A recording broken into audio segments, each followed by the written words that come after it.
Gloire, gloire,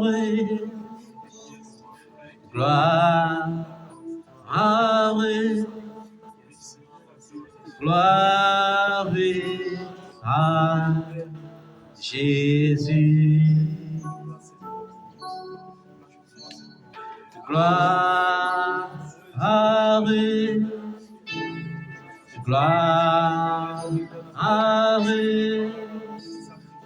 gloire à l'agneau,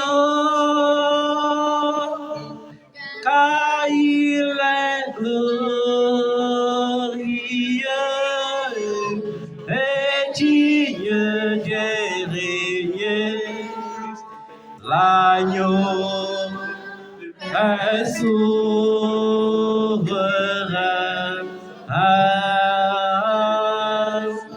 Nous élevons nos voix pour l'adorer. L'agneau est souverain. Car il est glorieux et digne de régner. L'agneau est souverain.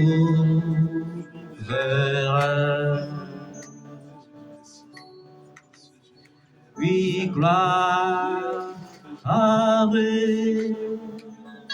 gloire, gloire à l'agneau. Gloire, gloire, gloire à l'agneau, car il est glorieux et digne de régner. L'agneau est souverain.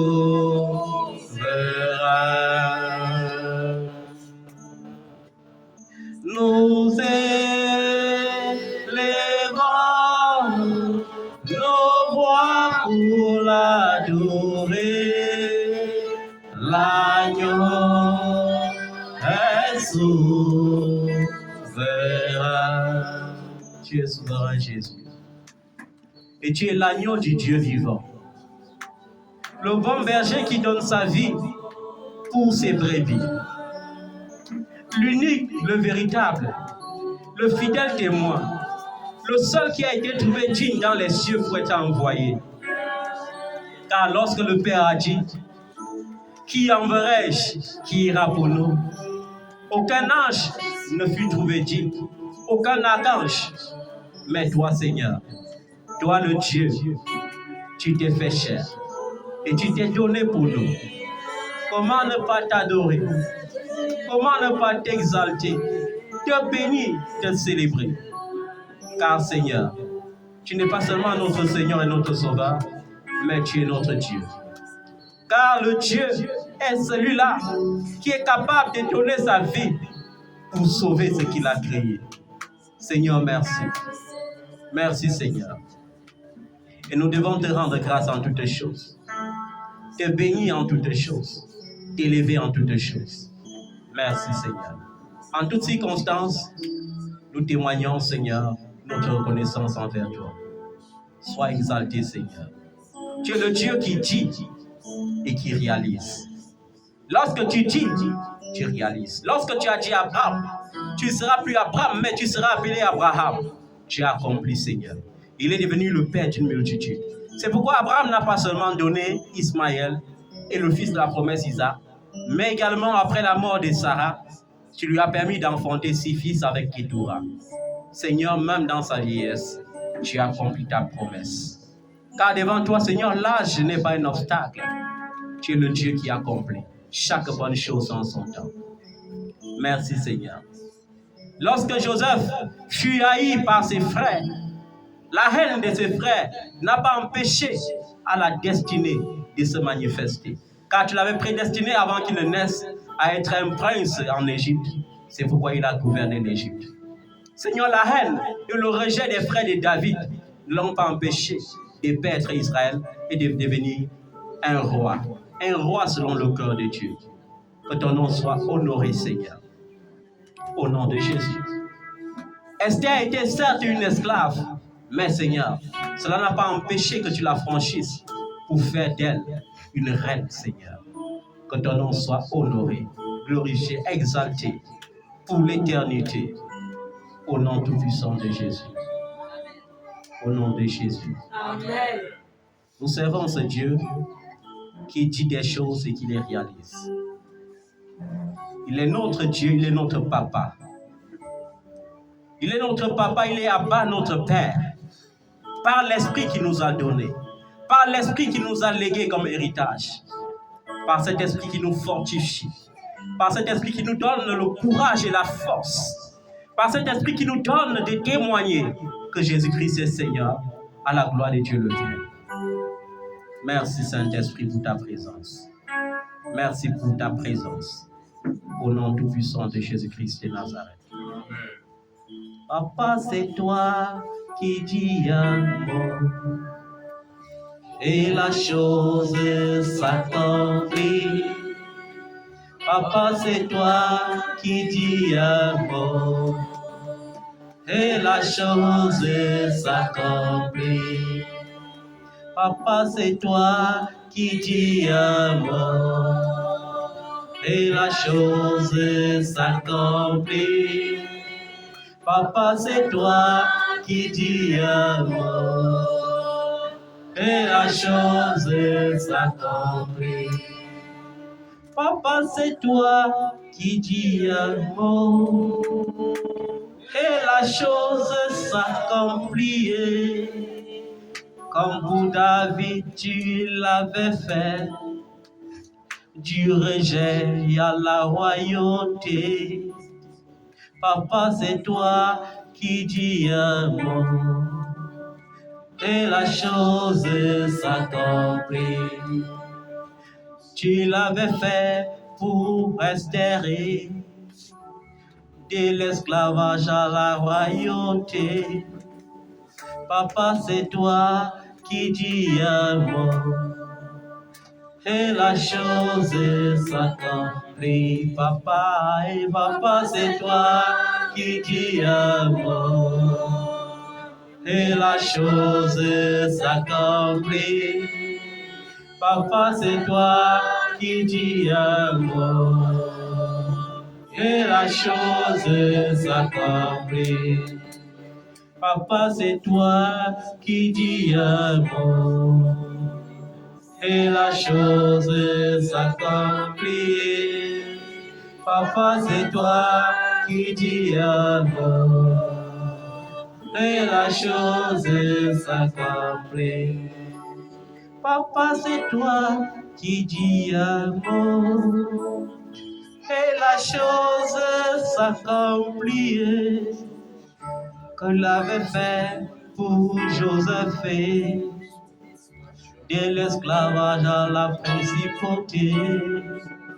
Papa, c'est toi qui dis un mot et la chose s'accomplit. Papa, c'est toi qui dis un mot, un seul mot, et la chose s'accomplit. Papa, c'est toi qui dis un mot et la chose s'accomplit.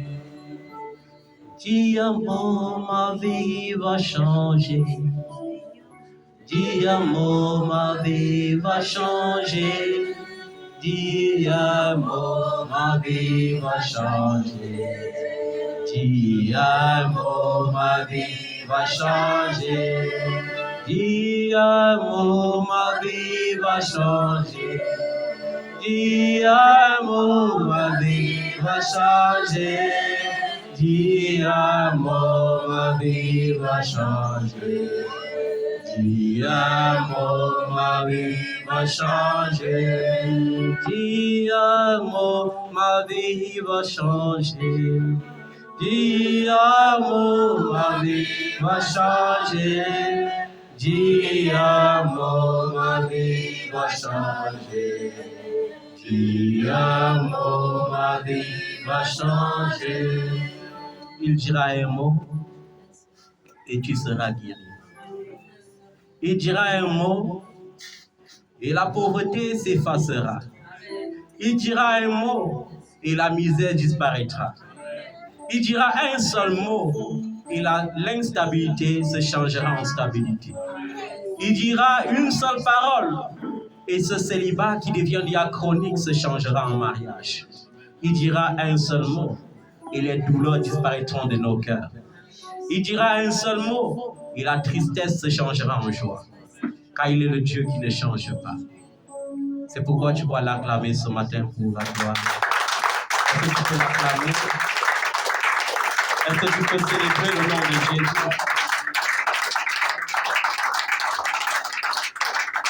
Amen. Ce matin, nous allons parler de quelque chose de particulier pour la gloire de Dieu. Dis à ton voisin quelque chose de particulier. Quelque chose de particulier. Quelque chose de particulier. Quelque chose de particulier. Amen. Amen. Amen. Aujourd'hui, nous allons comprendre encore la différence entre le berger et le mercenaire. Ce n'était pas ça que j'allais prêcher. J'allais prêcher quelque chose d'important, mais il y a une nouvelle qui m'a bouleversé la nuit et qui m'a poussé à parler d'abord, premièrement, du bon berger. Il est bien vrai, on ne saurait terminer ce culte sans que le message que le Seigneur avait prévu pour ce jour ne vienne s'attacher à la vie de chacun de nous. Amen. Je vous ai dit que si vous observez bien dans la Bible, vous verrez que les hommes que Dieu a beaucoup utilisés, surtout dans la royauté, ont été formés en devenant d'abord des bergers. Des bergers dans le sens propre. Amen. Des bergers dans le sens propre. Nous avons vu Moïse. Moïse est né. Il a fait 40 ans comme prince. Mais il a aussi fait 40 ans comme gardien des moutons et des chèvres. Et nous avons vu David qui était un grand roi, comment il a passé toute sa jeunesse dans la brousse en train de garder les troupeaux de sa famille. Amen. Et je me suis posé la question, Seigneur, pourquoi est-ce que Abraham avait les troupeaux? Pourquoi Isaac avait les troupeaux? Pourquoi Jacob avait les troupeaux? Et pourquoi les David, tout ça, sont passés par les troupeaux? Et il m'a fait comprendre que c'est le sens du vrai berger. Quand quelqu'un élève les moutons et les chèvres, il est obligé d'être trop attentif. Parce que dans la brousse où les chèvres et les moutons vont aller brouter, il y aura aussi des serpents à sonnette, il y aura aussi des loups, il y aura aussi des léopards, des lions.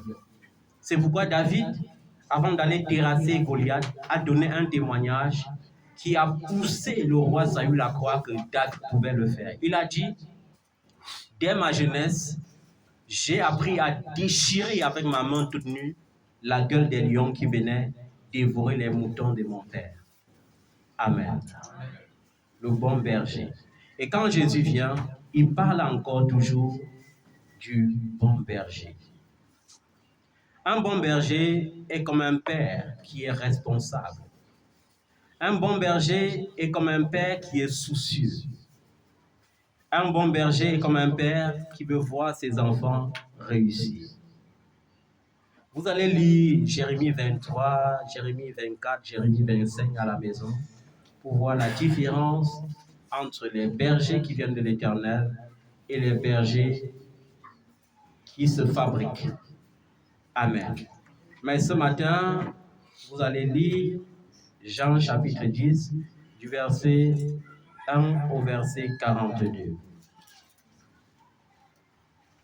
Amen. J'ai dit Jean chapitre 10, du verset 1 au verset 42. Pour que ce soit rapide, moi-même je vais lire. Je vais vous inviter à vous mettre debout. Jean chapitre 10, du verset 1 au verset 42, je vais lire au nom de Jésus. Là, il est écrit, en vérité, je vous le dis, celui qui n'entre pas dans l'enclos des brebis par la porte, mais s'y introduit par un autre endroit, est un voleur et un brigand. Amen. Et ce premier verset, je vais d'abord l'expliquer.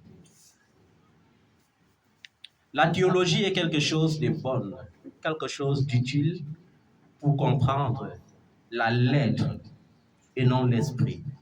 Alors, qu'est-ce qui détruit l'Église aujourd'hui? C'est parce que la théologie a été transformée en une philosophie. Ça veut dire que je deviens prophète et je transforme les gens en prophètes alors que Dieu ne les attendait même pas comme des prophètes. Amen. Je deviens apôtre, je crée les écoles pour former les apôtres. Je deviens pasteur, je crée les écoles pour former les pasteurs. C'est pourquoi il y a tellement de brigands, des voleurs, des mercenaires. C'est pourquoi l'évangile n'est plus christocentrique. L'évangile, la croix a disparu pour donner naissance à l'évangile du ventre, l'évangile du pain, l'évangile des reçoit, donne et reçoit, donne et reçoit. Si tu donnes beaucoup à Dieu, tu reçois beaucoup. Amen. C'est parce que les gens passent par la fenêtre. Amen. Ils s'introduisent par la fenêtre. Ils ne s'introduisent pas dans l'œuvre de Dieu par l'appel de Dieu. Ils n'entrent pas par la porte. Mais celui qui entre par la porte est le berger des brebis. Celui qui entre par la porte est quoi? Le berger des brebis. Le gardien lui ouvre et les brebis écoutent sa voix. Il l'appelle par leur nom, les brebis qui lui appartiennent, et il les conduit dehors. Lorsqu'il les a toutes faites sortir, il marche devant elles et les brebis le suivent, parce qu'elles connaissent sa voix. Elles ne suivront pas un étranger, mais elles fuiront au contraire loin de lui, parce qu'elles ne connaissent pas la voix des étrangers. Jésus leur dit cette parabole, mais ils ne comprirent pas de quoi il leur parlait. Jésus leur dit encore, en vérité, je vous le dis, je suis la porte des brebis. Tous ceux qui sont venus avant moi sont des voleurs et des brigands. Mais les brebis ne les ont point écoutés. C'est moi qui suis la porte. Si quelqu'un entre par moi, il sera sauvé. Il entrera et il sortira. Il trouvera de quoi se nourrir. Le voleur ne vient que pour voler, égorger et détruire. Moi, je suis venu afin que les brebis aient la vie et qu'elle l'ait en abondance. Je suis le bon berger. Le bon berger donne sa vie pour ses brebis. Le simple salarié, quant à lui, n'est pas le berger, et les brebis ne lui appartiennent pas. Lorsqu'il voit venir le loup, il abandonne les brebis et prend la fuite. Alors le loup s'en empare et les disperse. Le simple salarié s'enfuit, car il travaille pour de l'argent et ne se soucie pas des brebis. Moi, je suis le bon berger. Je connais mes brebis et elles me connaissent.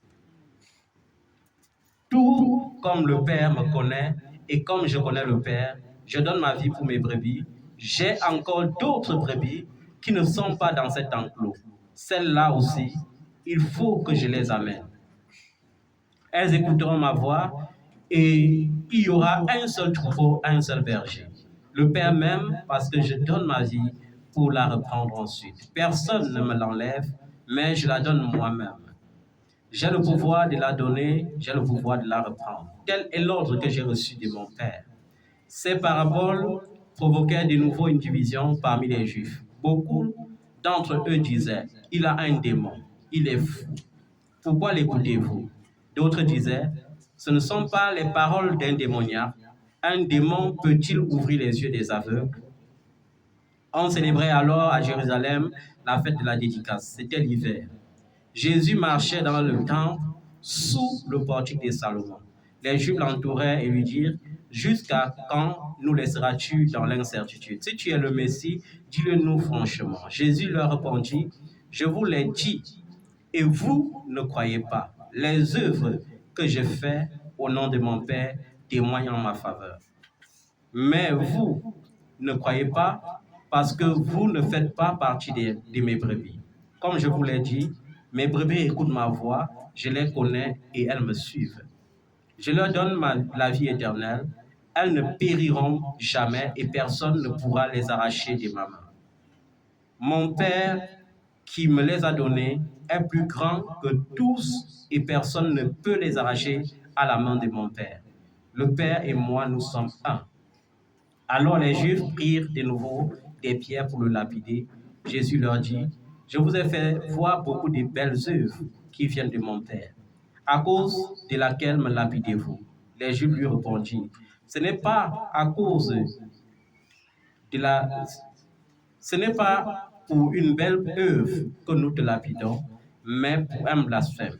Parce que toi, qui es un être humain, tu te fais Dieu. » Jésus leur répondit, « N'est-il pas écrit dans votre loi, j'ai dit, vous êtes des dieux? S'il est vrai qu'elle a appelé Dieu ceux à qui la parole de Dieu a été adressée, et si l'écriture ne peut pas être annulée, comment pouvez-vous dire à celui que le Père a consacré et envoyé dans le monde, tu blasphèmes? Et cela parce que j'ai affirmé, je suis le Fils de Dieu. Si je ne fais pas les œuvres de mon Père, ne me croyez pas. Mais si je les fais, même si vous ne me croyez pas, croyez à ces œuvres afin de savoir et de reconnaître que le Père est en moi et que je suis en lui. Voilà pourquoi ils cherchaient encore à l'arrêter, mais il leur échappa. Jésus retourna de l'autre côté du Jourdain, à l'endroit où Jean avait d'abord baptisé, et il resta. Beaucoup de gens vinrent vers lui et disaient, Jean n'a fait aucun signe miraculeux, mais tout ce qu'il a dit à propos de cet homme était vrai. Et là, beaucoup crurent en lui. Amen. Amen. Vous voyez comment les gens sont capables de croire, mais de ne croire qu'à cause d'un miracle. Et je vais vous dire, lorsqu'une personne est incrédule, même un miracle ne peut pas le persuader de croire. Il dira toujours que tout est fabriqué. Amen. Pourquoi je dois encore parler du berger ce matin? Je dois parler du berger ce matin. Mon âme était triste dans la nuit, mais par la grâce de Dieu, le Seigneur m'a consolé. Un berger est un père responsable. Un berger n'est pas celui-là qui s'assoit seulement dans un bureau climatisé pour attendre qu'on vienne le rencontrer en privé pour lui donner des enveloppes et ensuite aller dans une grande salle luxueuse les dimanches et célébrer le culte et prophétiser les prophéties et dire des belles paroles. Non, non. Un bon berger est un père soucieux. Un père soucieux, c'est un père qui à un moment donné cherche à connaître qui tu es, comment tu fais, comment tu vis. Amen. Aujourd'hui, les enfants n'aiment pas trop que les hommes de Dieu connaissent qui ils sont ou ce qu'ils font. Mais un père a pour devoir et pour obligation de veiller sur ses enfants. Tu ne peux pas veiller sur un enfant en étant responsable et ne pas surveiller l'enfant. Est-ce que nous sommes d'accord? Aujourd'hui, les bergers responsables sont en voie de disparition. On est seulement fier d'avoir beaucoup de foules. Mais en réalité, dans la foule, on reconnaît seulement rapidement les noms de ceux qui donnent les plus grosses enveloppes. Ceux qui ne contribuent pas trop, on ne connaît pas leur nom, on confond même leur nom. Et c'est à tort. J'ai dit, c'est à tort. Jésus a choisi 12 avec lesquels il allait cheminer. Et lorsque tu choisis 12, le Père connaît. C'est pourquoi Jésus a rendu compte en ce qui concernait Judas. Jésus a dit, avant d'aller à la croix, « Père, je n'ai perdu aucun de ceux que tu m'as donnés. Si oui, le fils de la perdition, afin que l'écriture s'accomplisse. » Amen. Depuis que je sers Dieu, depuis qu'il m'a mis à part, j'ai appris à le servir dans la liberté, tout en ne privant personne de sa liberté. Le devoir d'un père, c'est aussi de ne pas priver les enfants de leur liberté, mais de contrôler aussi les enfants qui confondent liberté et libertinage. Amen. Ça veut dire que quoi? Je dois être responsable de ton âme parce que ton âme doit être sauvée. Mais je dois aussi être responsable de ton mode de vie. Parce que ton mode de vie est le reflet de mon ministère. Nous savons tous que je n'ai jamais été pour la sorcellerie. Et je ne serai jamais pour la sorcellerie. Nous savons tous que je n'ai jamais été pour la débauche. Et je ne serai jamais pour la débauche. Et j'espère que pendant que je rends compte à Dieu ce matin, ou l'âme de votre sœur qui est décédée hier, cela va vous réveiller pour que vous compreniez ce que c'est que fuir la présence de Dieu. Vous êtes témoin, pour la plupart, que lorsque j'apprends que quelqu'un est malade, à moins que je ne sois strictement empêché, je m'en vais à son chevet, peu importe l'endroit où il se trouve. Parce que le but d'un père n'est pas de prendre seulement le téléphone et de prier au téléphone. Il y a certaines prières qui ne passent pas au téléphone. C'est même inutile que je prie pour toi au téléphone alors que je suis au Cameroun et que tu es au Cameroun. Si j'ai un téléphone, c'est pour prier pour les gens qui sont à l'étranger. Ce n'est pas pour prier pour toi qui es au Cameroun. Ça veut dire que j'ai eu parfois la peine en tant que père de voyager, aller dans les villages quand il faut, pour prier pour les malades, pour délivrer les captifs. Je suis allé de ville en ville pour assister. Le but d'un père n'est pas seulement de t'encadrer spirituellement, mais aussi de t'encadrer socialement et de s'assurer que tu as un mode de vie digne d'un enfant de Dieu. Et il y a de cela 2 ou 3 ans, pour 2 d'entre vous, que je regrette beaucoup, 2 d'entre vous avaient décidé de fuir la présence de Dieu. Je ne sais pas quelle était la raison, mais elles connaissaient la raison. Il y a une seule d'entre vous que j'avais expulsée, il y a de cela aujourd'hui 7 ans. La sœur Betty. C'était lors d'une prière à la montagne à Port-Betty. Et je lui avais dit, veux-tu pardonner à ta fille? Et elle m'a dit, je ne pardonnerai jamais. Et je lui ai dit, si tu ne pardonneras jamais, ça veut dire que nos routes se séparent aussi aujourd'hui parce que je t'ai blâmé pour la sorcellerie et tu veux continuer avec la sorcellerie. Mais les 2 autres sœurs sont parties, je ne les avais pas expulsées. Et hier, regrettablement, on m'a fait savoir que la sœur Yoni était décédée et est actuellement à la morgue. Vous voyez comment il est fatal de fuir la présence de Dieu. Je vous ai dit, chacun connaît ses origines. Elle était de Cometour, ça fait aujourd'hui peut-être 4 ans que nous étions là-bas pour inhumer sa maman. Et vous avez vu le degré de sorcellerie qu'il y avait dans son village. Et je lui avais dit, on t'a choisi pour succéder à ta maman. Maintenant, ton seul refuge, c'est Jésus. Mais vous savez, quand les gens ont des modes de vie contraires à ce que tu prêches, parfois ils sont obligés de te fuir. Et aujourd'hui, je comprends que ma regrettée fille m'avait fui pour 2 raisons. La première raison était qu'elle ne pouvait pas se séparer du rituel de son village. Et la deuxième raison, c'était qu'elle ne pouvait pas se séparer du genre de mari qu'elle avait choisi. Et maintenant, je ne sais pas si ce mari l'a liquidé pour gagner ses biens. Parce que c'était une femme qui travaillait beaucoup. Elle n'avait pas d'enfant.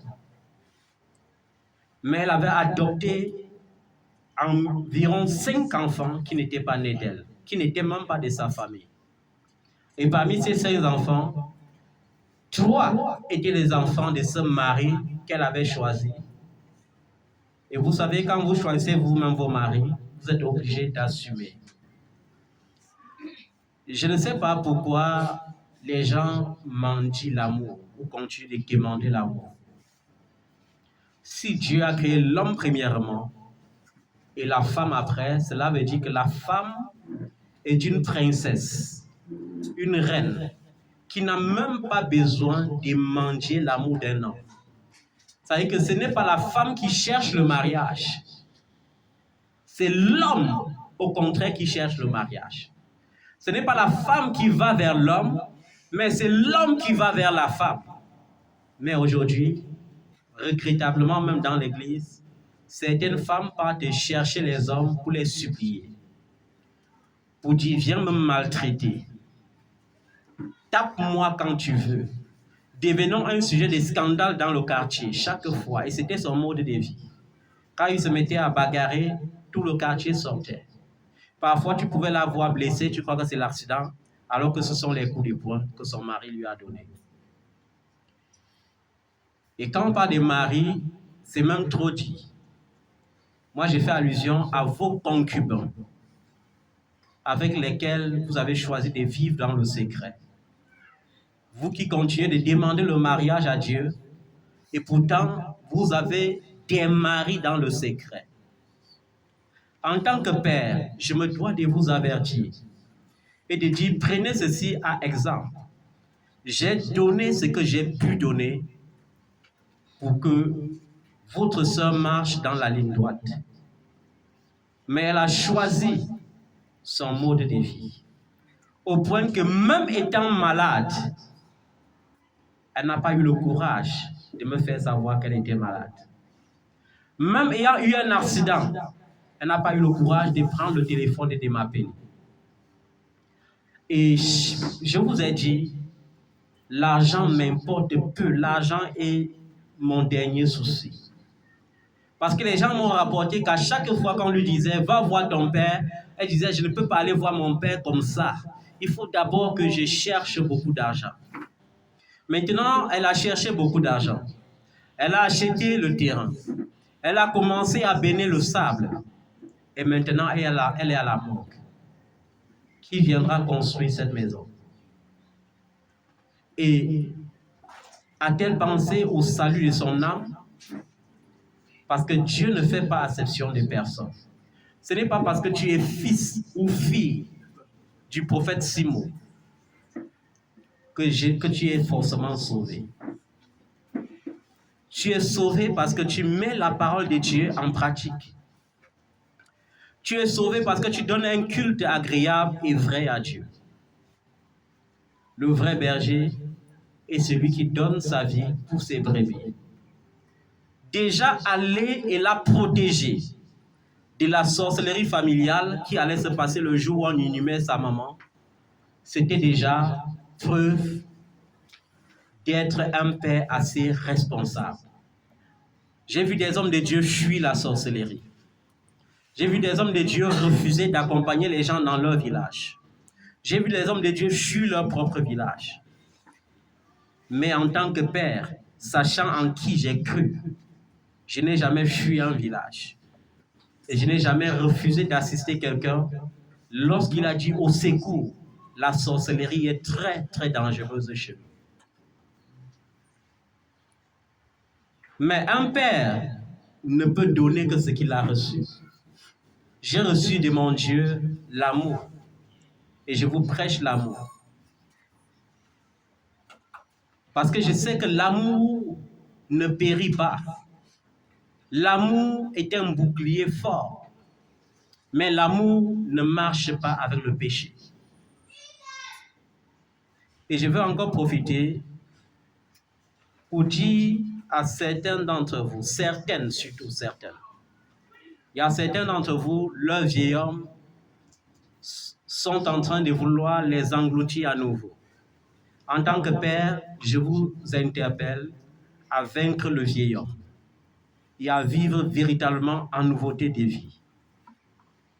Et celles d'entre vous qui continuent d'aller d'homme en homme, je vous le dis en vérité, cela ne vient pas de moi. Et comme disait l'apôtre Paul, je suis pur du sang de vous tous. Un homme de Dieu devient pur de ton sang lorsqu'il t'enseigne la vérité et que tu te rebelles à la vérité. Mon rôle est de t'enseigner et de veiller. Mais je ne peux pas veiller au point de mettre la chaîne à ton cou pour te traîner dans la vérité. Donc, bien-aimé, j'étais peiné, mais quand je suis allé dans le secret avec Dieu dans la nuit, le Seigneur m'a dit, tranquillise-toi, tu as fait ton devoir. Parce qu'il y a certains enfants qui deviennent rebelles parce qu'ils veulent culpabiliser les hommes de Dieu par leur rébellion. La manière dont je marche avec vous par la grâce de Dieu, personne ne parviendra jamais à me culpabiliser. Il y a les gens que j'ai tellement assisté au point que j'ai dit, Seigneur, je vais prendre congé pour prendre aussi soin des autres. Parce qu'on ne peut pas prendre soin d'un enfant toute une vie. Un enfant, lorsqu'il naît, n'est pas destiné à rester bébé. Il n'est pas destiné seulement à prendre le lait maternel. À un moment donné, il prend le lait artificiel. À un moment donné, il prend la bouillie. À un moment donné, il prend le couscous. À un moment donné, il commence à manger les repas solides. Et c'est à cela que Dieu vous a destiné. Le bon berger est celui-là qui se soucie de la manière dont tu vis. Le bon berger est celui-là qui est capable de se déplacer et de venir te faire même une surprise et voir si tout va bien chez toi. Le bon berger, c'est aussi ça. Et je refuse d'être ce berger qui va vivre sournoisement sans vous surveiller et après entendre qu'il y a des cas terribles dans votre quartier et que vous êtes la terreur de votre quartier. Vous savez, il y a les enfants de Dieu qui sont pieux à l'église et très dangereux dans leur quartier. Nous avons assisté à plusieurs scènes où les diacres sont des maris violents à la maison et des maris doux à l'église. Violents à la maison, doux à l'église. Nous avons assisté à des scènes telles que les gens sont tellement rebelles et très bizarres dans leur mode de vie au quartier et très sains à l'église. Je refuse que cela se passe dans ma présence. Je refuse radicalement cela. Parce qu'avec Jésus, c'est une option. Avec Jésus, il faut être vrai. Avec Jésus, il faut être responsable. Il y a certaines bénédictions que Dieu ne te donnera pas jusqu'à ce que ton cœur soit sincère. Il y a les gens qui n'ont jamais éprouvé une repentance sincère. Il y a les gens qui sont baptisés, mais qui ne sont même pas nés de nouveau. Et je veux t'interpeller. Naître de nouveau veut dire naître d'une autre façon. Naître de nouveau signifie changer totalement. Ça veut dire que on me connaissait comme un homme violent et aujourd'hui on rend témoignage que je suis l'homme le plus doux. On me connaissait comme un brigand, comme un voleur. Aujourd'hui on me reconnaît comme un homme bienveillant. C'est ça la nouvelle naissance aussi. Marie de Magdala était prostituée jusqu'au jour où elle a rencontré Jésus. Rahab était prostituée jusqu'au jour où elle a sauvé les 2 espions israélites. C'est pourquoi Dieu a fait d'elle l'ancêtre du roi David. Rahab, qui n'était même pas juive. Bien-aimés, j'espère que par cette mort qui est soudaine, parce que les gens ne comprennent pas et moi-même je ne comprends pas. Il est bien vrai, j'ai senti un esprit de mort ces jours et je me suis dit, Seigneur, s'il te plaît, s'il te plaît. Parce que je vous ai dit, ce que vous ne savez pas, c'est que nous les hommes de Dieu, nous sommes tellement exposés. Tellement exposés parce que l'ennemi cherche toujours la faille. S'il ne cherche pas sur notre femme, il va chercher sur nos enfants. Il est toujours prêt à chercher comment frapper d'une mort subite quelqu'un, surtout dans nos maisons. Et parfois, lorsqu'on ressent l'esprit des morts, on est obligé de penser d'abord à la maison, de dire, Seigneur, éloigne. Je vous le dis en vérité, personne ne connaît le jour ni l'heure. Tu n'as pas besoin de dire que je vais d'abord faire comme ça, après je vais aller me repentir. Non. Tu peux également mourir. Tu peux également mourir. Et lorsque tu meurs, il n'y a plus de repentance possible une fois que tu sois mort. C'est pourquoi je vous le dis en vérité, les religieux sont très hypocrites. Si tu veux bénir un corps, si tu veux imposer les mains sur un corps, ça ne sauvera plus son âme. La condition de ton âme est scellée le même jour où tu expires. Malheureusement, aujourd'hui, on met les gens à la morgue et après on vient prêcher, il était bon, il était. Que Dieu nous aide au nom de Jésus. Soyons, pendant que nous sommes des bergers responsables, soyons des enfants de Dieu responsables. Alors, c'était une exhortation. Mais je vais entrer dans ce que le Seigneur avait prévu pour toi ce matin. Et ce que le Seigneur avait prévu pour toi ce matin, c'est que le Seigneur dit dans Jean chapitre 3, au verset 27, « Un homme ne peut recevoir que ce qui lui a été donné du ciel. » Dis avec moi, un homme ne peut recevoir que ce qui lui a été donné du ciel. Un homme ne peut recevoir que ce qui lui a été donné du ciel. Un homme ne peut recevoir que ce qui lui a été donné du ciel. Cela veut dire quoi? On peut aspirer à être maçon. On peut aspirer à être entrepreneur. On peut aspirer à être médecin, soldat, ministre. Mais en réalité, on ne peut pas aspirer à devenir président. On ne peut pas aspirer à devenir roi. Amen.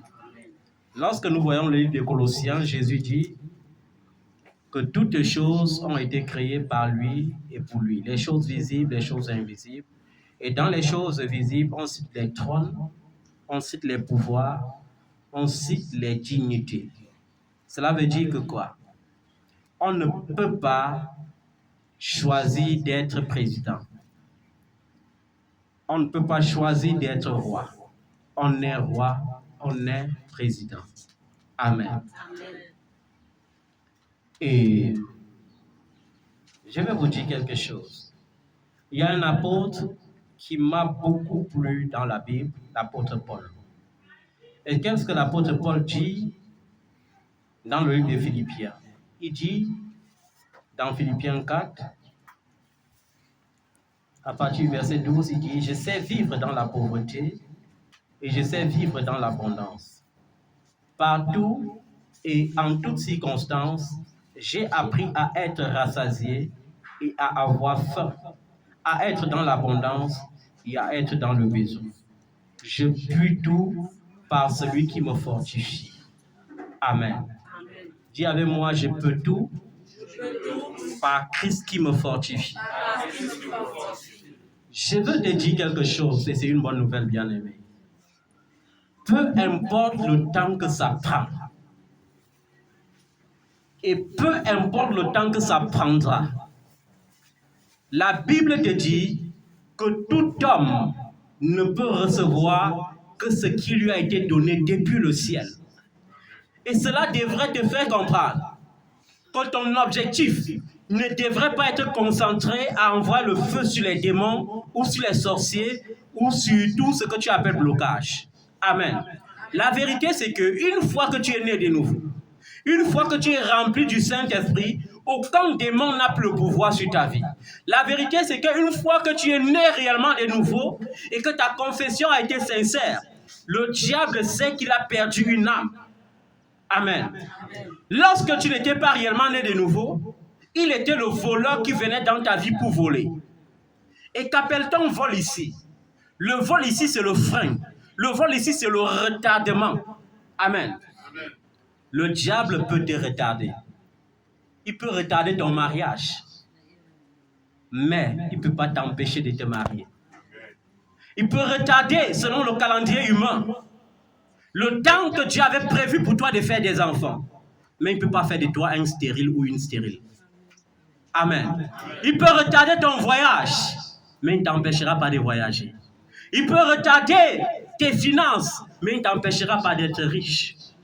Tout homme ne peut recevoir que ce qui lui a été donné depuis le ciel. Et lorsque tu ne comprends pas cette chose, tu es obligé de prendre les miettes du raccourci. Joseph avait vu dans les rêves ce à quoi Dieu l'avait destiné. Amen. Il avait vu le soleil, la lune et 12 étoiles se prosterner devant lui. Amen. Et il a compris, le soleil, la lune, 12 étoiles, ça signifie que c'est un ensemble de peuples. Et si on se prosterne devant moi, ça signifie que je suis destiné à la royauté. C'est pourquoi, lorsqu'il est arrivé chez Potiphar, et toi aussi tu es déjà chez un Potiphar. Amen. Lorsqu'il est arrivé chez Potiphar, Potiphar lui a confié tous ses biens. C'est toi qui gères ma maison. C'est toi qui gères mes comptes bancaires. C'est toi qui gères mes esclaves. Amen. Mais Joseph avait compris une chose. Dieu ne l'avait pas oint pour gérer seulement une même maison. Amen. Et je veux t'interpeller, toi, qui couches à gauche et à droite, pour qu'on valide tes dossiers. Tu es en train d'être esclave de Potiphar. Amen. Lorsque la femme de Potiphar portait un regard de convoitise sur Joseph, je vous le dis toujours, si Joseph était comme certains d'entre vous, si Joseph aimait le raccourci, il allait passer à l'acte. Et s'il passait à l'acte, la femme allait prendre goût. Et lorsque la femme allait prendre goût, la femme allait éliminer son mari. La finalité, c'est quoi? Joseph allait être toujours riche. Amen. Il allait prendre la propriété de Potiphar. Amen. Mais le sang de Potiphar allait retomber sur sa tête. C'est pourquoi Joseph, à la dernière minute, s'est souvenu du Dieu de ses pères, le Dieu des Hébreux. Il a dit, mon Dieu m'interdit cela. Et la femme a dit, dans ce cas, je veux t'accuser de viol. Amen. Peu importe les accusations, peu importe les accusations que l'ennemi porte contre toi, ces accusations ne détruiront jamais ta destinée. Amen. Autant que tu resteras digne, autant que tu resteras fidèle à la parole de l'Éternel ton Dieu, les accusations n'empêcheront pas à cette gloire de se manifester. Amen. Les accusations de la femme de Potiphar n'ont pas empêché à Joseph de rester intègre malgré la prison. Et je le disais à un homme de Dieu récemment. Je le disais, homme de Dieu, mon âme souffre à cause du genre d'évangile qu'on prêche aujourd'hui. Et je lui disais, homme de Dieu, les nations souffrent, les peuples souffrent parce que l'Église ne prêche plus la croix.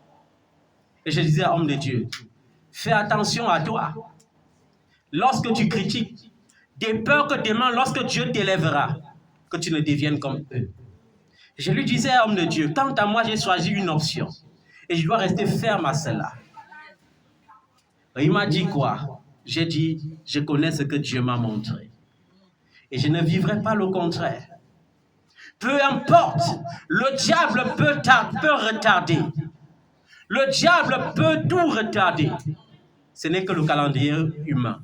Le calendrier humain n'est pas le calendrier de mon Dieu. Mon Dieu n'est pas un Dieu qui vient en retard. C'est un Dieu ponctuel. Amen.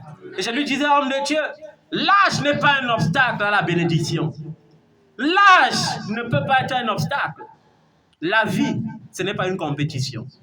Il y a certains qui se marient à 20 ans, amen, et qui divorcent à 22 ans. Il y a les autres qui se marient à 20 ans et qui entrent dans l'enfer pour toute une vie. Il y a les autres qui se marient à 30 ans, il y a les autres qui se marient à 40 ans, mais il y a aussi les autres qui se marient à 50 ans, à 60 ans et qui sont bien heureux. Amen. La finalité n'est pas qui a accouché le premier. La finalité, c'est est-ce que j'ai accouché. La finalité n'est pas qui se marie le premier, mais est-ce que je me suis marié et que je vis heureux dans mon mariage. La finalité n'est pas d'avoir voyagé, mais est-ce que j'ai voyagé pour le but de Dieu? Est-ce que j'ai voyagé conformément à ce que Dieu avait préétabli pour moi? La finalité n'est pas d'avoir une voiture, mais d'avoir la voiture que Dieu t'a montrée. Amen. Amen. Je vais vous dire une chose, et je dis à l'homme de Dieu, lorsque tu demandes à Dieu, il te montre. Jésus avait vu l'inquiétude de Pierre. À un moment donné, l'apôtre Pierre s'est inquiété. Il a dit, mais celui-ci nous saoule seulement vie éternelle, vie éternelle, vie éternelle. Mais on mange ça, mon frère. La vie éternelle, là, c'est au ciel. Toi, tu es venu me trouver, je pêchais mon poisson là-bas. Je partais nourrir ma femme et mes enfants avec. Tu m'as dit, suis-moi. Ça fait 3 ans et demi aujourd'hui, je suis derrière toi comme un doom. Et tu ne fais que dire vie éternelle, vie éternelle, vie éternelle, vie éternelle, vie. Hey, mon frère. Et ma femme et mes enfants. Et ma famille que j'ai abandonnée. Peut-être s'il vendait le poisson là depuis 3 ans, c'est qu'il y a même quelque chose. C'est comment? Et Jésus lui a dit, il n'y a personne qui ait abandonné sa famille. Il n'y a personne qui ait abandonné les biens ne recevra au centuple dans ce siècle. Et dans le siècle à venir, la vie éternelle. Et j'ai dit à l'homme de Dieu, au ciel, il y aura la vigne. Mais la vigne ne sera pas pour tout le monde. Amen. Au ciel, Jésus a dit, je ne boirai plus de ce vin jusqu'à ce que je boive à nouveau avec vous dans mon royaume. Mais dans ce royaume, ce n'est pas tout le monde qui boira. Amen. Il n'y a que les qualifiés qui boiront. Je lui ai dit, lorsque le président de la République sort, il y a les privilégiés. Il y a les gens qui peuvent l'approcher et toucher même sa veste et dire, il faut que j'arrange bien. Mais il y a des gens qui ne peuvent pas l'approcher. Quand le chef de l'État offre un banquet, il rassemble toute une foule. Amen. Quand le chef de l'État offre un banquet et invite toute une foule, dans la foule, il y a des gens qui sont rapprochés de sa table, il y a des gens qui ne peuvent l'observer que du fond là-bas. Il y a des gens qui peuvent venir lui tendre la main, mais il y a des gens qui ne peuvent jamais l'approcher pour lui tendre la main. C'est la même chose qui sera au ciel. Il y aura des gens qui vont voir Jésus comme dans les écrans géants. Il y a des gens qui seront assis avec Jésus pour régner. Il y aura des gens qui seront assis avec Jésus pour juger. Je lui ai dit, mon frère, je sais, moi-même je sais, que parmi les 144 000, je ne suis pas compté. Il m'a dit pourquoi? J'ai dit parce que je suis marié. Là-bas, on veut les hommes vierges. On veut les vierges. Je ne suis plus vierge, je suis marié. Et quand je sais que je ne serai pas parmi les 144 000, je ne peux que poursuivre la couronne de vie, la couronne de gloire. Et je dois poursuivre avec acharnement, comme l'apôtre Paul a poursuivi. Amen. Peu importe le temps que ça prend, il faut seulement que tu prennes la résolution de mener une vie qui plaît au Seigneur. alors peu importe le temps que ça prend, peu importe le temps que ça prendra, tu deviendras ce que Dieu a dit que tu seras. Amen. Je dis bien, peu importe le temps que ça prend, peu importe le temps que ça prendra. Bien aimé, c'est ceux qui ne connaissent pas leur feuille de route avec le Seigneur qui s'embrouille. Et j'ai dit, homme de Dieu, il y a deux types de milliards. Il y a le milliard qui ne te fait subir aucun chagrin. Il y a le milliard chagrinable. Et je lui ai dit, homme de Dieu, ce n'est pas par le fruit de beaucoup de travail qu'on devient milliardaire. C'est par le fruit de la grâce. C'est par le fruit de quoi? De la grâce. Il y a certains qui sont milliardaires parce qu'ils ont hérité des milliards. Moi, mon héritage, c'est Jésus. Mon héritage, c'est Jésus. Il y a des choses que lorsque Dieu fait, les gens ne peuvent pas comprendre. Quand mon papa est décédé, pendant qu'on disait, il faut que tout le monde donne l'acte de naissance pour faire les allocations familiales, le seul à n'avoir pas donné, c'était moi. Et quand l'héritier est venu vers moi, je lui ai dit, ce que papa a rassemblé, c'était pour lui. Amen. Je suis destiné aussi à être un père. Et ce n'est pas aux enfants d'amasser pour les pères, c'est aux pères d'assembler pour les enfants. Comme je sais que je suis destiné à être un père, je vais rassembler et amasser beaucoup pour les enfants qui vont naître. Amen. Pourquoi? Mon secret, c'était Jésus. Il y a des gens qui ne peuvent pas comprendre ce mystère. Il y a des gens qui, étant dans ma condition, pouvaient dire, mais cet homme est fou. Comment peut-il abandonner la maison familiale pour aller vivre en location? Parce que j'ai compris ce que c'est que la vie. Tu ne peux pas vouloir te marier. Dieu n'a pas dit, l'homme quittera son père et sa mère pour aller vivre chez son père et sa mère. Non, non, non, non, non, non. Ça ne vient pas de Dieu.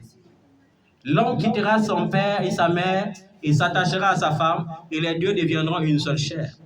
Ça veut dire que si je prends ma femme, je m'en vais vivre dans la maison familiale, je ne suis pas quitté. Amen. Ça veut dire que quoi? Je ne suis pas quitté. L'homme quittera. Quitter. Quitter veut dire se séparer. Amen. Vous savez combien de femmes sont malheureuses dans leur foyer tout simplement parce que la belle-mère a occupé toute la maison, elle n'a plus d'espace. Elle n'a plus d'espace. Amen. Amen. Il faut que tu saches quelque chose, bien-aimé. Le diable n'a aucun pouvoir d'annuler le plan de Dieu pour ta vie. Le diable n'a aucun pouvoir d'empêcher ce que Dieu avait prédestiné pour toi de se réaliser. Jésus a dit que tout homme ne peut recevoir que ce qui lui a été donné depuis le ciel. Et pourquoi Jean-Baptiste donne ce témoignage?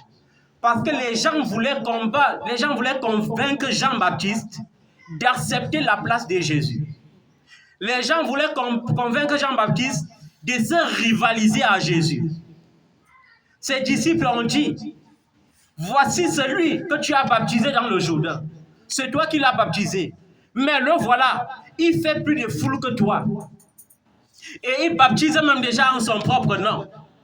Et Jean a dit, tout homme ne peut recevoir que ce qui lui a été donné depuis le ciel.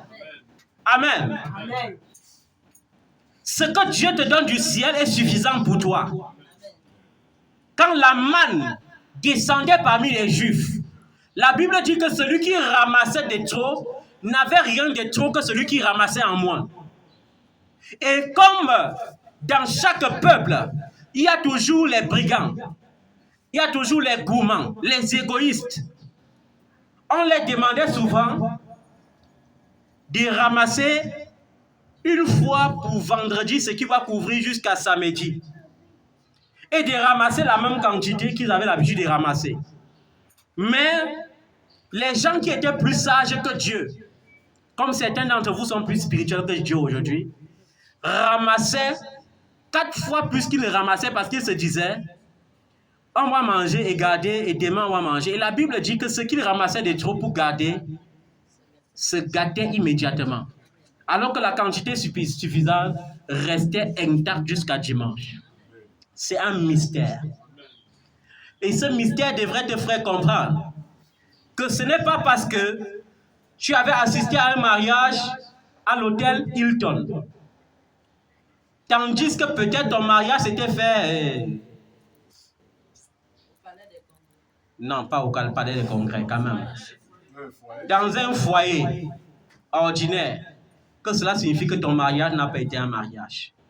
J'ai vu les gens aller à l'hôtel Hilton. Ils ont célébré un grand mariage. 2 années après, ils ont divorcé en secret. J'ai vu une femme de Dieu qui a reçu une mauvaise prophétie et qui est venue, si c'était une bonne prophétie ou pas, je ne sais, Dieu sait. Elle est venue, elle m'a écrit, elle m'a dit, je suis une prophétesse. Et Dieu m'a montré que tu étais un grand prophète. J'ai dit, grand prophète ou petit prophète, moi je ne sais. Ce que je sais, c'est que Dieu m'a oint, je suis son élu, je suis son prophète. Grand ou petit, je ne sais pas, c'est Dieu qui sait. Oui, maintenant, et c'est quoi? Et Dieu m'a dit que nous devons faire le ministère ensemble. Dans quel sens? Dans le sens des maris et femmes. J'ai dit non. Dieu ne t'a pas parlé, ou bien tu as mal compris. Dieu ne peut pas t'envoyer devenir épouser un homme déjà marié. Il a dit, oh là là, je ne savais pas que tu étais marié. J'ai dit, il fallait consulter Dieu entièrement.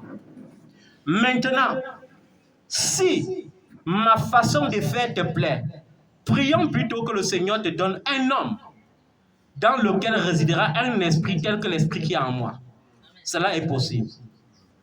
C'est possible, mais ne sois pas pressé. Mais vous savez, même dans le corps du Christ aujourd'hui, il y a souvent les gens qui cherchent le raccourci. Ne sois pas pressé. Et la même année, ce n'était pas la seule prophétesse.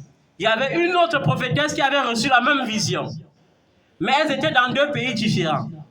Et elles étaient toutes contentes que non, on va aller au Cameroun, on va l'épouser. On va faire les papiers, il va venir vivre avec nous. Ils n'avaient pas compris. Même s'ils n'étaient pas mariés, ce n'est pas une femme qui allait m'épouser. C'est à moi d'épouser la femme. Amen. Et j'avais dit la même chose à cette prophétesse également. Mais la différence entre les deux, c'est quoi? C'est que l'autre a attendu patiemment. Et Dieu a suscité pour elle réellement un prophète. Amen. Qui était humble comme moi, qui prêchait avec beaucoup de sagesse, mieux que moi encore. Et quand l'autre a vu, elle était pressée. Elle m'a dit, homme de Dieu, voilà mon fiancé, un apôtre. Et je lui ai dit, ma fille, ne cours pas. Mais quand elle a vu que le mariage de l'autre s'accomplissait vite parce que c'était des amis, elle s'est aussi empressée. Et une fois que l'autre m'a balancé ses photos, je crois 3 mois après, elle m'a aussi balancé ses photos. L'autre est encore marié jusqu'à aujourd'hui. Mais 2 années après, j'ai dit, prophétesse, pourquoi quand je viens en ligne pour prier pour les célibataires, tu viens parmi les célibataires prier? Et j'ai demandé exprès, parce que je savais qu'elle n'allait pas me dire. Elle m'a dit, est-ce que tu sais que le mariage là, c'était la catastrophe? Est-ce que tu sais que c'est moi qui me rationnais et qui le rationnais? Est-ce que tu sais que... J'ai dit, ok, je sais, mais tu étais prévenu. Voilà comment vous allez faire pour salir l'église de Jésus-Christ. Pour vous mettre en train de célébrer 10 000 mariages à la fois devant les chrétiens. C'est quel exemple que vous allez donner aux enfants? Amen.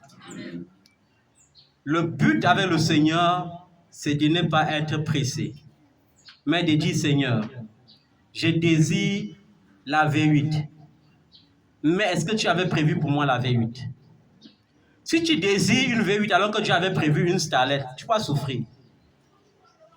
Parce que quand la Starlet va venir, tu vas minimiser. Alors que c'était ta voiture. Tu vas commencer à penser aux grosses Mercedes. Il y a la différence entre le fruit de ta propre convoitise et l'accompagnement vers la destinée de Dieu. C'est 2 choses très différentes. Est-ce que Dieu t'a dit?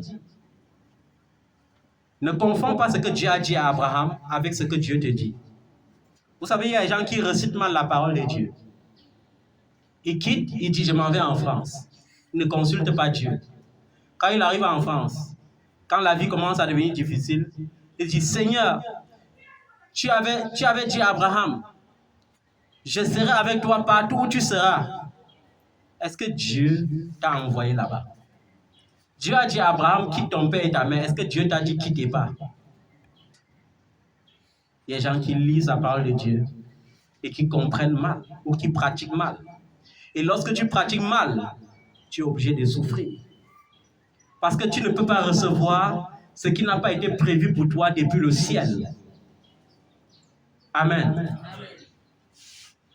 Toi, femme qui est en âge de te marier, tu n'as que deux choix.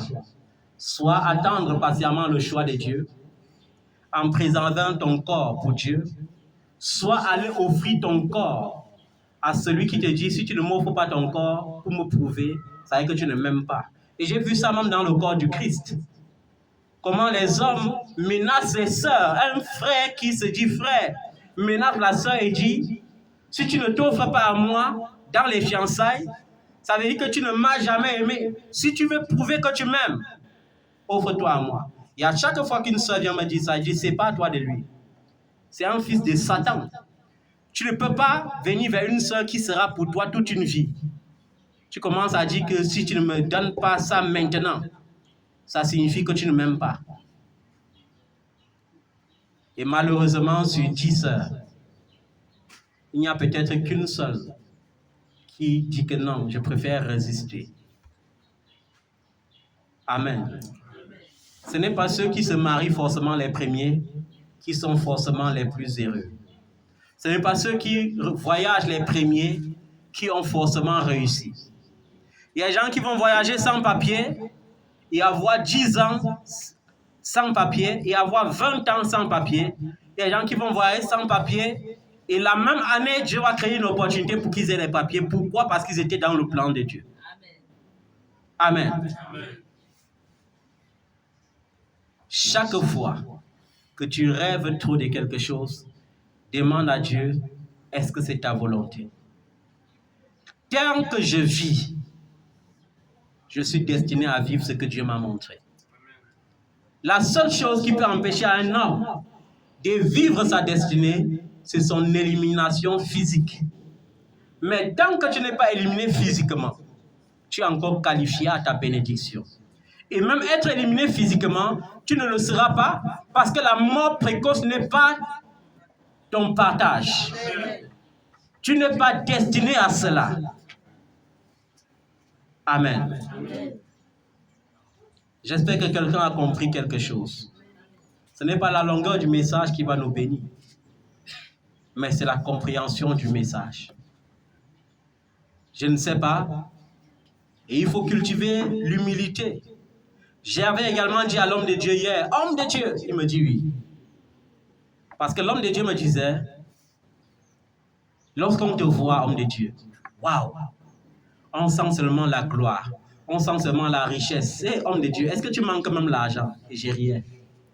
Homme de Dieu, quand on te voit, maître, tu es le genre d'homme qui vient sur la terre seulement pour vivre la grandeur. J'ai dit, maître, comme ça, homme de Dieu, il dit oui. Il dit, mais, homme de Dieu, tu n'as pas vu que dès que tu es passé là, je disais seulement qu'il faut que tu me donnes un billet de 10 000. Et j'avais 2 000 francs dans ma poche. Et je lui ai dit, homme de Dieu, tu as raison. Dieu nous a envoyés sur terre pour que sur cette terre, nous vivons dans les meilleures maisons. Pour que sur cette terre, nous conduisons les meilleures voitures. Pour que sur cette terre, nous prenons les meilleurs Boeing. Pour que sur cette terre, nous prenons les meilleurs jets. Pour que sur cette terre, nous prenons les meilleurs bateaux, le meilleur métro. Pour que nous vivons les mariages épanouis. Parce qu'au ciel, on ne se marie plus. Parce qu'au ciel, il n'y a pas les métros. Il n'y a plus les V8. Il n'y a plus les grosses Mercedes. Il y a la joie, il y a la paix dans la présence de Dieu. Mais Dieu nous a envoyés sur cette terre avait l'intelligence pour bâtir ces choses. Et je lui ai dit, c'est la raison pour laquelle tu me vois toujours épanoui. Et je lui ai dit, mais il y a autre chose qu'il va te dire, homme de Dieu. Il m'a dit quoi? J'ai dit, tiens compte aussi de ton voisinage lorsque tu vis. Et il m'a dit, dans quel sens? J'ai dit, dans le sens de l'humilité. Si tu te rends compte que manger de la viande tous les jours cause les problèmes à ton voisin et que tu es incapable de l'acheter aussi la viande tous les jours, contente-toi de manger les légumes que ton voisin mange aussi. Parce que la vie, c'est l'équilibre. Il ne faut pas que, par ton excès de bénédiction, tu deviennes une occasion de chute pour quelqu'un que Christ veut sauver. Vous savez, il y a des gens qui pêchent seulement à cause de ton bonheur. Ta beauté, ils pêchent à cause de ça. Tu achètes une voiture, ils pêchent. Tu as construit une maison, ils pêchent. Tu t'habilles, ils pêchent. Pourquoi? Parce que chaque fois qu'ils te voient, ils se sentent diminués. Et nous devons apprendre à créer l'équilibre partout où nous vivons. Dieu ne nous a pas envoyés pour que nous soyons bénis pour nous seuls, mais pour que nous soyons bénis dans le sens universel aussi. Amen. Cultive en toi l'humilité, et l'humilité poussera Dieu à te donner au-delà de tes limites. C'est la demande, c'est la réponse de Salomon qui l'a rendu riche. Salomon n'avait pas demandé des richesses à Dieu, non. Je suis sûr que si quelqu'un était Salomon de cette génération, et que Dieu lui disait, qu'est-ce qu'il faut que je fasse pour toi? Il allait dire, Seigneur, donne-moi l'argent qui dépasse pour le président de la République. Donne-moi l'argent qui dépasse l'argent de tous les Camerounais. Donne-moi l'argent, fais-moi devenir plus riche que le plus riche de tous les Français. Mais Salomon avait dit, je veux la sagesse. Et cette réponse a plu à Dieu. Et Dieu a dit, non, cet enfant, je vais te donner en plus de la sagesse, beaucoup de richesses. Amen. C'est pourquoi jusqu'à aujourd'hui, je vous le dis en vérité, personne ne peut manger journalièrement ce qui était préparé dans le palais de Salomon tous les jours. Aucun président ne peut voter un budget qui va atteindre le budget journalier qu'on dépensait chez Salomon pendant toute sa royauté. Personne. Amen. Il y a aussi les enfants de Dieu qui prient mal. Je peux dire à mon Dieu, bénis-moi comme Abraham, parce que Dieu n'a pas dit, en ce qui concerne Abraham, qu'il n'y aura plus jamais un homme comme Abraham sur la terre. Mais il y a les hommes que lorsqu'on dit, il n'y aura plus jamais quelqu'un comme eux, ni avant ni après. Et toi-même, tu n'as pas dit à Dieu, je veux être comme lui. Ça veut dire que tu étais un rebelle.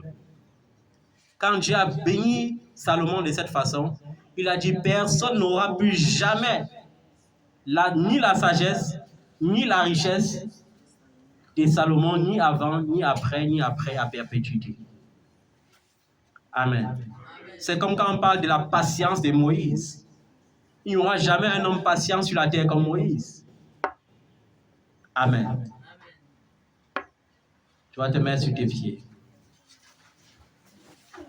Ce que Dieu a fait pour moi, je ne saurais tout raconter. Ce que Dieu a fait pour moi, je ne saurais tout raconter.